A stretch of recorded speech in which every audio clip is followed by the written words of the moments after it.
जय हिंद जय भारत। श्री हरिमोहन शर्मा चालू हो जाएगा। माननीय सभापति महोदय, क्या बटन क्या दबा फरमाया आपने? ये मिनट अपनी बात का उसमें तो नहीं जोड़ रहे हो आप ना? चालू हो जाता है, बटन दबाने की जरूरत ही नहीं आपको। माननीय सभापति महोदय, ये जो बिल लाया जा रहा है, तो माननीय राजस्व मंत्री जी जो यहाँ पर विराजमान है, उनको तो इनके पीछे ये बिल क्यों लाया जा रहा है उस षड्यंत्र का पता नहीं है। इनको तो सीधी सादी बात है कि सेक्शन 10 में 100 में ये सब सेक्शन जोड़ दी जाए। आपको तो इतनी सी जानकारी है और उसका कारण है, लेकिन इसके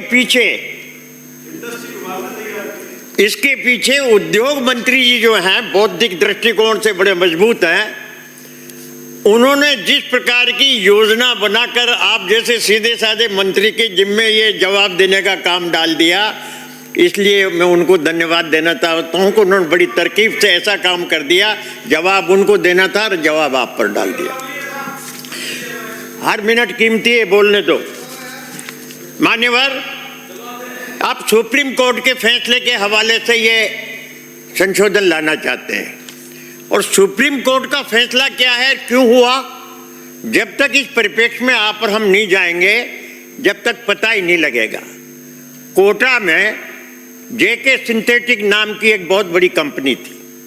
वो कंपनी जब बीमार हुई तो उस कंपनी ने अराफात एंड सन्स को एक एग्रीमेंट किया सरकार की सहमति से कि वो इसको फैक्ट्री को दोबारा चलाएगी, एम्प्लॉयमेंट देगी, और जो जिन लोगों का पैसा बकाया है वो पैसा देगी।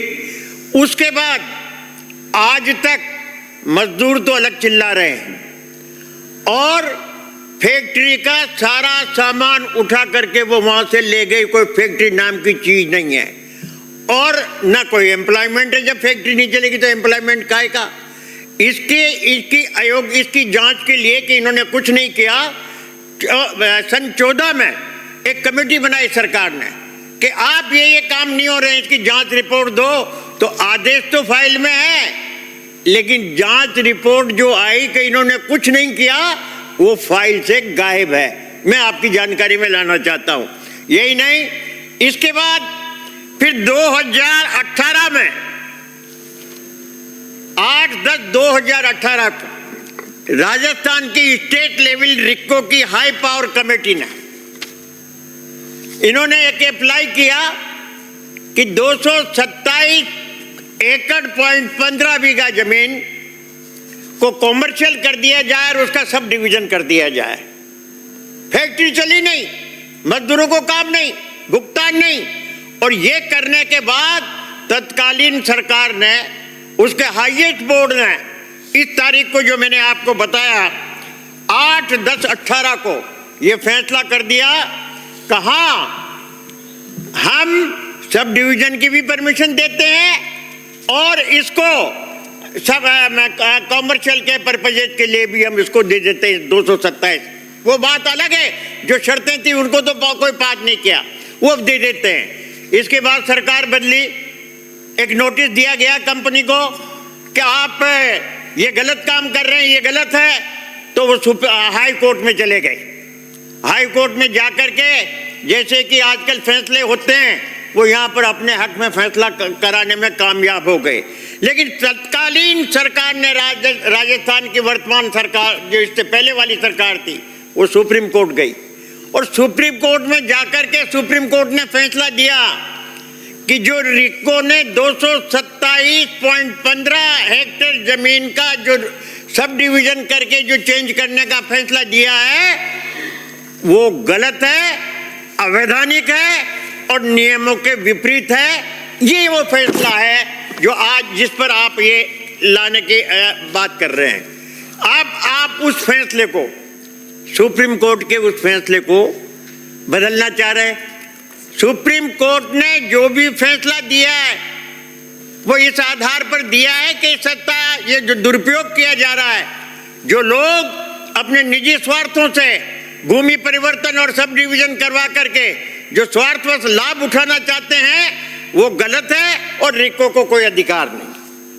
अब रिको और राजस्थान सरकार उस फैसले उसको 227.15 एकड़ जमीन वाले को उस सुप्रीम कोर्ट के फैसले के बाद सुप्रीम कोर्ट की मंशा के विपरीत उसको वैधानिक करार देने का ये आदेश लाइए। क्या इंटरेस्ट है आपका? आपका क्या इंटरेस्ट है?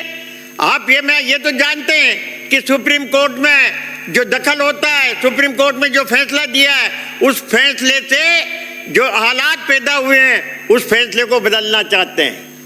आप सरकार को अधिकार है, गवर्नमेंट को अधिकार है, वो सब डिवीजन कर सकती है, वो परमिशन दे सकती है, वो सब काम कर सकती है, लेकिन आप जानबूझकर किसी व्यक्ति विशेष को या जो रात पर्दे के पीछे जो षड्यंत्र करके राजनीतिक दृष्टिकोण से जो भूमाफिया के काम में लगे हुए हैं उनको लाभ पहुंचाने के लिए आप सुप्रीम कोर्ट के फैसले को अलग रखकर भूमाफिया को लाभ पहुंचाने के लिए आप संशोधन लाया। मेरा सीधा साधा आप पर आरोप है।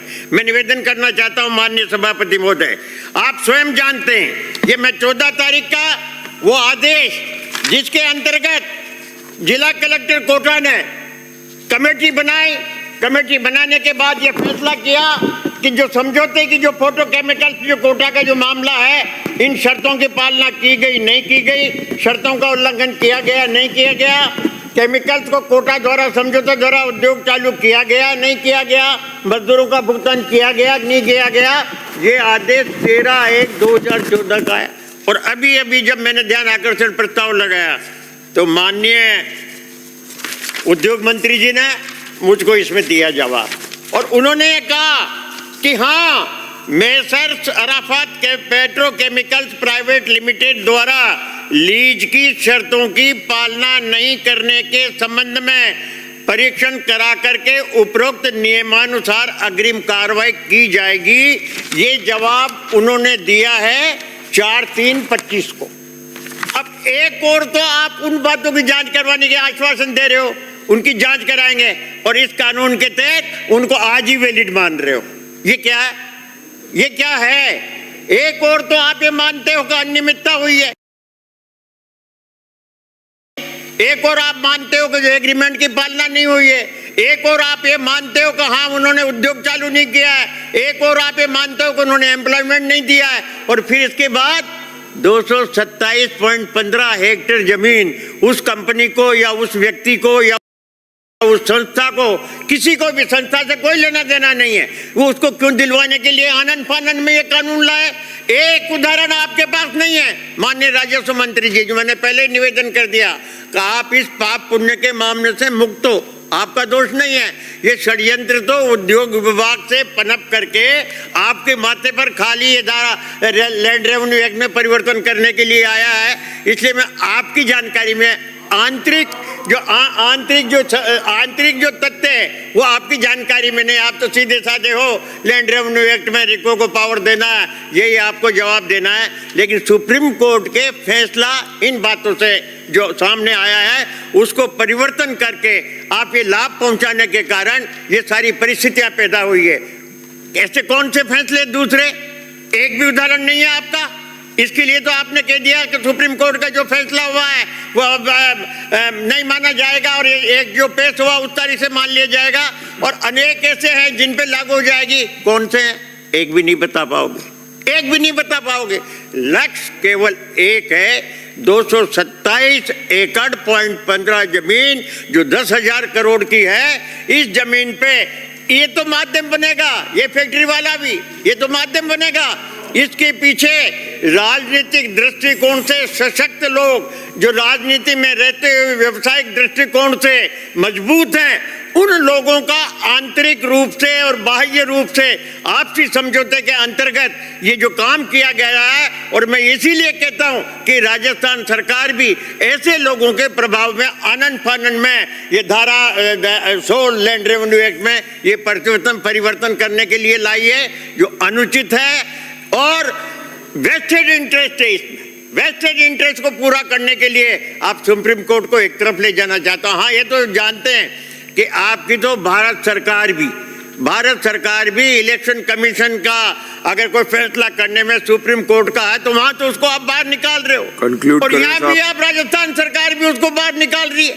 सुप्रीम कोर्ट की आप ये हालत कर देना चाहते हैं तो मेहरबानी करके बताइए। मेरा आपसे विनम्र अनुरोध है कि इसको जनमत जानने के लिए भेजें और श्री इस मनीष प्रकार के यादव। अनैतिक गलत कृत्य ना करें जिससे आपकी बदनामी हो और राजस्थान सरकार बदनाम हो। मैं चाहूंगा कि आप इस कृत्य को ना करें और व्यक्तियों को और राजनीतिक दृष्टिकोण से जो मजबूत लोग हैं उनको इस व्यवसायिक दृष्टिकोण से उपयोग आपकी सरकार ना करने दे। Please। ये मेरा आपसे निवेदन है। माननीय अध्यक्ष महोदय, राजस्थान भू राजस्व संशोधन विधेयक 2025 पर बोलने के लिए